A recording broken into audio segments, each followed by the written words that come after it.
দুরুদ শরীফের ফজিলত। হুজুর সাল্লাল্লাহু আলাইহি সাল্লামের উপর দুরুদ পাঠ করলে যে ফজিলত হয়।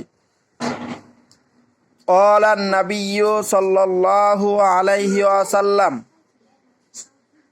মান সাল্লা আলাইয়া ওয়াহিদাতান সাল্লাল্লাহু আলাইহি আশারান।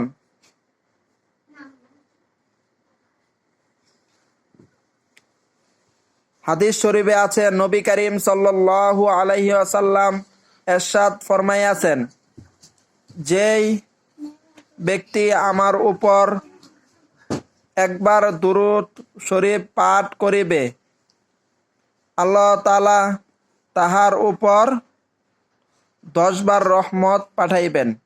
সুবহানাল্লাহ।